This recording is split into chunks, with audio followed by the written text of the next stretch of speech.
హెల్త్కి మంచిది లేదు. తర్వాత మన రాజ్యాంగం ఉంటుంది కదా, రాజ్యాంగం గురించి ఎవరికి తెలియదు.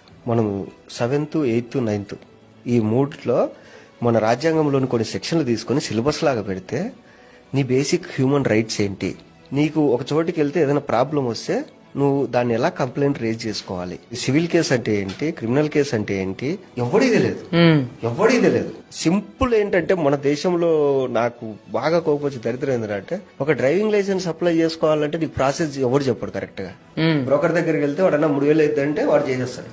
అవును. ఒకటి ఏదన్నా నీకు ఆన్లైన్ లో ఒక వెబ్సైట్ లో నువ్వు చేసుకోవాలంటే తెలియదు, ఎక్కడికి పోవాలి, మీ సేవకి వెళ్ళిపోండి అంతే. నువ్వు బీటెక్ చదివి ఉంటావు, మీ సేవలో చేసేటోడు ఇంటర్ చదివి ఉంటాడు, నువ్వు వెళ్ళి వారితో పని చేయించుకుంటావు. తెలియదు నీకు. మన గవర్నమెంట్ ఏం చేసిందంటే, జనాలు ఎడ్యుకేట్ అయితే ఫ్యూచర్ లో రాజకీయాలు దెబ్బతింటాయి కాబట్టి ఈ నా కొడుకులకు రాజ్యాంగం అంటే ఎందుకు తెలియకూడదు, ఒక గవర్నమెంట్ ప్రాసెస్ ఏంటో తెలియకూడదు, ఇది తయారు చేసి పడేసి.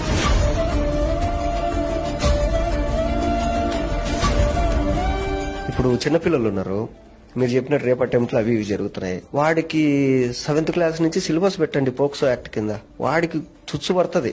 అరే మనం వెళ్ళి పొరపాటున ఒక అమ్మాయిని గెలుకుతే మనం 7 years జైలు వేస్తారంటరా అని ఒక భయం వాడికి ఏర్పడితే వాడు ఎందుకు వెళ్తాడు? నువ్వు ఎప్పుడు చేస్తున్నావు? వాడికి ఏమీ తెలియకుండా వాడు తప్పు చేసినప్పుడు తీసుకొచ్చి వాడి మీద సెక్షన్ 320, సెక్షన్ 240 అని చెప్తే వాడికి ఆ సెక్షన్లు కూడా తెలియకుండా నువ్వు తీసుకెళ్లి జైలు